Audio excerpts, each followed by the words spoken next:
আজকে দেখুন ভাই আমার বিশ্ব ইজতেমা হলো এই যে হুগলিতে দেখুন না, লক্ষ লক্ষ মানুষ সেখানে গেল, কি সুন্দর নামাজ তারা আদা করলো। একজন অমুসলিম হিন্দু ভাই মারা গেছে, তার ডেড বডি নিয়ে যাওয়া হচ্ছে। বলো হরি হরি বল, বলো হরি হরি বল, বলো হরি হরি বল, বলো হরি হরি বল। লক্ষ লক্ষ মানুষের ভিতর দিয়ে নিয়ে যাচ্ছে এত মানুষ, কিন্তু দেখা গেল ইসলাম কি সুন্দর সিস্টেম শিখিয়েছে। যুবকেরা তারা ওই লক্ষ লক্ষ মানুষের ভিতর থেকে মানুষকে সরিয়ে দিয়ে এই আমার অমুসলিম হিন্দু ভাইদের এই শ্মশান ঘাটের যাত্রা, এই একজন মানুষ মারা গেছেন এটাকে নিয়ে যাওয়ার রাস্তা করে দিচ্ছে। আজকে দেখুন ভাই আমার বিশ্ব ইজতেমা হলো এই যে হুগলিতে দেখুন না, লক্ষ লক্ষ মানুষ সেখানে গেল, কি সুন্দর নামাজ তারা আদা করলো, তাই না? আজকে ভাই তারা তবলিগ জামাতের মানুষ, সেটা ঠিক আছে, আমি ফুরফুরা শরীফ দাদা হুজুর কেবলার ভালোবাসার মানুষ, কিন্তু তারা নামাজ পড়েছে, ভালো কাজ করেছে, দিনের কাজ করছে, ভালোকে তো ভালো বলতেই হবে, কথা ঠিক না ভুল? যাই হোক, একটা শৃঙ্খলাবদ্ধ সমাজ তৈরি করেছে, সুন্দর পরিবেশ তৈরি করেছে, এখন আর বিরোধিতা করার কোনো জায়গা নাই। আমি বলবো, বারণ করবো, এই হুজুর আলেম ওলামারা যারা এই একে অপরের বিরুদ্ধে বলেন, যারা বেরেলি আহলে হাদিস লামাজহাবি ফুরফুরা তবলিগ একে অপরের বিরুদ্ধে করবেন না। যে যার নিজের আকীদা নিয়ে করছে, আমার আপনার কথাই কেউ কারো কথা শোনে না, যেটা যে যাকে পছন্দ করে ভালোবাসে সেটা সে মেনে চলে, কথা ঠিক না ভুল? কিন্তু মূল কথা হলো তারা তো নামাজ পড়ছে, আল্লাহকে ডাকছে। আমরা ফুরফুরা শরীফে যাই, সেখানে নামাজ পড়ি, আল্লাহকে ডাকি। কে খারাপ কে মন্দ সেদিকে যাবেন না, তার কাছে যাবেন না, ঠিক আছে, কিন্তু আমার দাদা হুজুর পাঁচ হুজুর এখনো অনেক আল্লাহওয়ালা মানুষ আছেন, এগুলো তো মানতে হবে, এগুলো অস্বীকার করার কোনো জায়গা নাই। আপনি আমারটাই শ্রদ্ধা জ্ঞাপন করবেন, আমি আপনারটা শ্রদ্ধা জ্ঞাপন করব, এটাই তো ইসলাম বলেছে। ইসলাম তো বিভাজনের কথা বলেনি। ইন্নামাল মুমিনুনা ইখওয়াত, মুমিনরা হলো একে অপরের ভাই, ইসলাম তো এটাই বলেছে। ভাইরা আমার, আজকে একে অপরের প্রতি দ্বন্দ্ব কমে গেছে, কারণ দেওয়ালে পিঠ থেকে গেছে, ঠেলার নাম বাবাজি। আজকে বেরেলি দেওবন্দি আহলে হাদিস লামাজহাবি ফুরফুরা তবলিগ যত আছে, তালতলা গোলতলা, এখন ম্যাক্সিমাম আলেম ওলামারা একে অপরের প্রতি শ্রদ্ধাশীল হয়েছে। এই দু চারজন কথা বাদ দেন, অল্প স্বল্প বাদ দেন, ম্যাক্সিমাম শ্রদ্ধাশীল হয়েছে, এটা ভালো। আজকে আমি যেটা বলতে চাইছিলাম, সেই নামাজের, এই লক্ষ লক্ষ মানুষের নামাজের ভিতর ভিডিও ফুটেজ দেখলাম, একজন অমুসলিম হিন্দু ভাই মারা গেছে, তার ডেড বডি নিয়ে যাওয়া হচ্ছে। বলো হরি হরি বল, বলো হরি হরি বল, বলো হরি হরি বল, বলো হরি হরি বল। লক্ষ লক্ষ মানুষের ভিতর দিয়ে নিয়ে যাচ্ছে এত মানুষ, কিন্তু দেখা গেল ইসলাম কি সুন্দর সিস্টেম শিখিয়েছে। যুবকেরা তারা ওই লক্ষ লক্ষ মানুষের ভিতর থেকে মানুষকে সরিয়ে দিয়ে এই আমার অমুসলিম হিন্দু ভাইদের এই শ্মশান ঘাটের যাত্রা, এই একজন মানুষ মারা গেছেন এটাকে নিয়ে যাওয়ার রাস্তা করে দিচ্ছে। এ শিক্ষা কোথায় পেয়েছে? এই শিক্ষা আমার নবীর কাছ থেকে পাওয়া গেছে। আমার নবী ওয়াজ করছেন এরকম, আমার নবী এরকম ওয়াজ করছেন, এই সামনে দিয়ে একটা ইহুদি মানুষের ডেড বডি নিয়ে যাওয়া হচ্ছে, আল্লাহর নবী ওয়াজ তো বন্ধ করলেন, ওয়াজ তো বন্ধ করলেন, তার সঙ্গে সঙ্গে উঠে দাঁড়িয়ে ওই মৃত ডেড বডিকে সম্মান করলেন। আর নবী যখন উঠে দাঁড়িয়েছেন, ফলোয়ার্সরা কি বসে থাকবেন নাকি? তারাও উঠে দাঁড়ালেন। একজন বললেন, ইয়া রাসূলুল্লাহ, হাযা মাইয়াতাল ইয়াহুদ, এই ব্যক্তি হলো একজন ইহুদি মানুষ। আল্লাহর নবী বলেন, সে ইহুদি হোক আর মুসলমান হোক, একজন মৃত মানুষ, একজন মারা যাওয়া মানুষ, যে পৃথিবী ছেড়ে বিদায় নিচ্ছে, আমার ইসলাম শেখায় এই রকম মানুষকে সম্মান করো। দেখছেন ইসলাম কি শিখিয়েছে? একটু ভাবুন তো দেখি, কত মানুষ আমি ভিডিও ফুটেজে দেখলাম। ফুরফুরা শরীফে আমরা দেখি 3 দিন ইসালে সওয়াবে অনেক অমুসলিম ভাইয়েরা সেখানে গিয়ে ব্যবসা করেন, আর এখানে ইজতেমাতে দেখা গেল তাকে মিডিয়ারা জিজ্ঞাসা করছে, এই যে এত নামাজিদের ভিতর, এত মুসলিমের ভিতর, এই যে তুমি ব্যবসা করছো, এই যে চিকেন প্যাটিস বিক্রি করছো, এই যে ছোলা ভাজা বিক্রি করছো, কেউ তোমায় কিছু বলেনি তো? বলে না, কেউ কিছু বলেনি, কোনো অসুবিধা নাই, বিক্রি হলো। एर नाम इस्लाम। अंधे को रास्ता दिखाने का नाम है इस्लाम, भूखे को खाना खिलाने का नाम है इस्लाम, प्यासे को पानी पिलाने का नाम है इस्लाम, इबादत का नाम है इस्लाम, अमानत का नाम है इस्लाम और मोहब्बत का नाम है इस्लाम। जरे बोलें सुभान अल्लाह। একজন মুসলমান একজন মানুষ হতে হবে।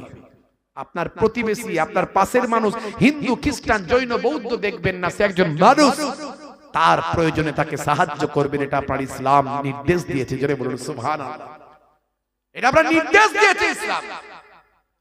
বন্ধুরা আমার, তরুণ যুবকেরা আমার, মুরব্বিয়ানেরা আমার, ইসলাম বলেছে, নবী জানিয়েছে, তোমার প্রতিবেশী অনাহারে থাকবে, ক্ষুধার্ত থাকবে।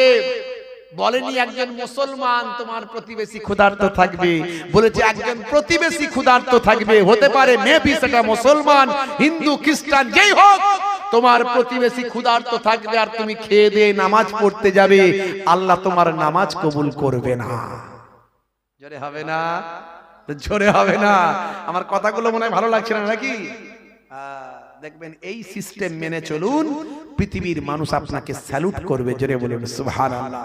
আমার নবীকে এই কেসি আস্কেলে, Tyson, Gary Miller, Dew Davis, mister Bale, Richmond, Gary Miller, Jennifer থেকে শুরু করে ডক্টর মরিস বুকাইলি থেকে শুরু করে পৃথিবীর বড় বড় সায়েন্টিস্ট, গবেষক, অথার, নায়ক, গায়ক, খেলোয়াড়, প্লেয়ার, তারা আমার নবীর শিষ্য হয়েছে। নবীর নির্দেশ, নবীর আদর্শ, নবীর আখলাক।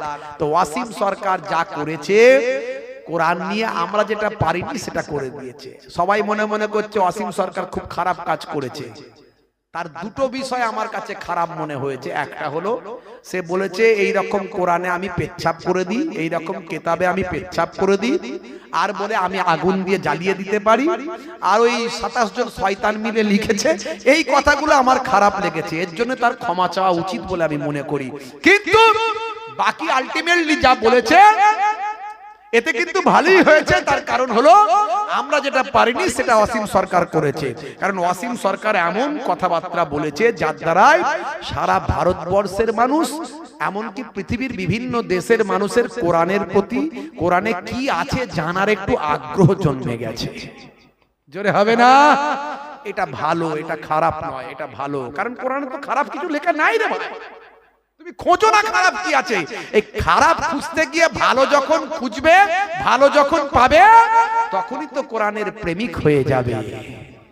যেমন বড় বড় অথার পণ্ডিতেরা কোরআনের ভুল খুঁজতে গিয়ে কোরআনের শিষ্য হয়েছে। জোরে বলুন সুবহানাল্লাহ।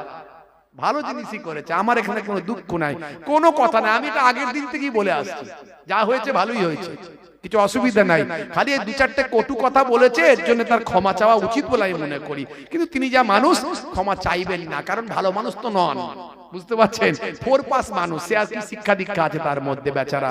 সে শিক্ষা দীক্ষা না থাকলে তো সে তো বুঝবে না কার মধ্যে কি আছে। তো যাই হোক ভাইরা আমার, তরুণ যুবকেরা আমার, মুরব্বিয়ানেরা আমার, মানুষকে ভালোবাসুন। আগে মানুষ হতে হবে, তবে মুসলমান হতে পারবেন। মানুষই হতে পারলেন না তো কিসের মুসলমান? আমি এটুকু বলবো। আর আপনাকে এই সাচ্চা মুসলমান হতে গেলে, ভালো মানুষ হতে গেলে আপনাকে নামাজি হতেই হবে। কারণ নামাজ আপনাকে অন্যায় থেকে, পাপ থেকে রক্ষা করবে। আল্লাহ কোরআনে বলছেন, ইন্নাস সালাতা তানহা আনিল ফাহশাই ওয়াল মুনকার, নিশ্চয় নামাজ তোমাকে অশ্লীলতা ও অন্যায় থেকে দূরে সরাবে। জোরে বলুন সুবহানাল্লাহ। জোরে হবে না? ভাইরা আমার, তরুণ যুবকেরা আমার, মুরব্বিয়ানেরা আমার, আমি আপনাদের কাছে বলে গেলাম নামাজি হয়ে যান। বলুন ইনশাআল্লাহ। ভালো করে বলা যাচ্ছে না নাকি? কি নাকি হবেন না বলে ঠিক করেছেন? ধরে নিয়েছেন যে আমরা হবনি বাবা, কেন বলবো কেন নাকি? একটু কারা কারা নামাজি হবেন হাত তুলে দেখান তো দেখি। অনেকে তুলবো না তুলবো না চিন্তা করছে, ভাবছে কাল থেকে তো পড়বো নি, খামাখাই তুলবে, এখানে কোথায় কি হয়ে যাবে। হ্যাঁ, তুলছে, আমি সবাই দিকে লক্ষ্য রাখছি। অনেকে এখনো তোলেনি, ভালো করে আবার ছোট ছোট হাত তুলছে। নারে তাকবীর, জোরে হবে না? নারে তাকবীর। সিলসিলা হক মুজাদ্দিদুজ জামান, সিলসিলা হক ফুরফুরা শরীফ, নারে তাকবীর। এই আরবেলিয়া গ্রামের ইসারে সব কর্মী বৃন্দ, শ্রোতা বৃন্দ, নারে তাকবীর।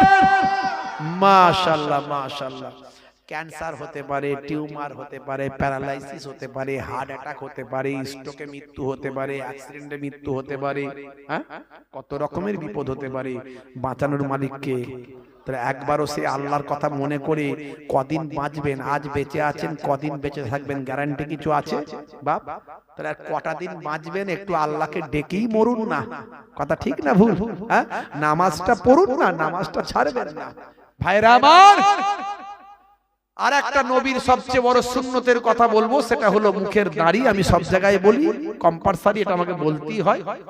এই মুখের দাড়ি ছোট হলেও রাখুন। নাই মামার চেয়ে কানা মামা ভালো, something is better than nothing. বুঝতে পারছেন? এখন তো দাড়ি হচ্ছে মুখের ফ্যাশন।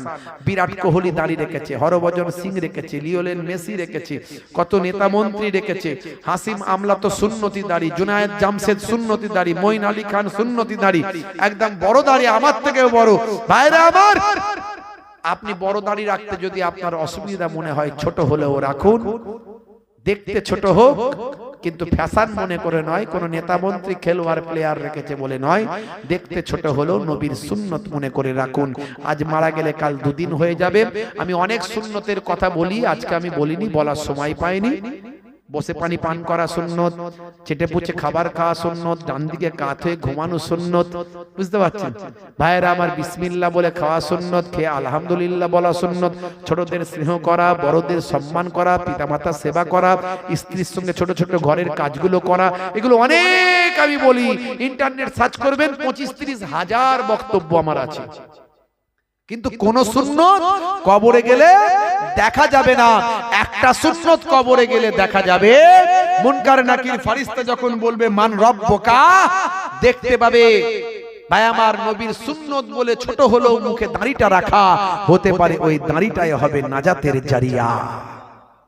তাই এই দুটো কাজ আপনি করুন। এক হচ্ছে 5 ওয়াক্ত নামাজ, কাজা হলে কাজা পড়বেন। আপনি দোয়া জানেন না, তাসবিহ, ভাই আমার দরুদ জানেন না, দোয়ায় মাসুরা জানেন না, দোয়ায় কুনুত জানেন না, সূরা জানেন না, এই জানেন না, ওই জানেন না।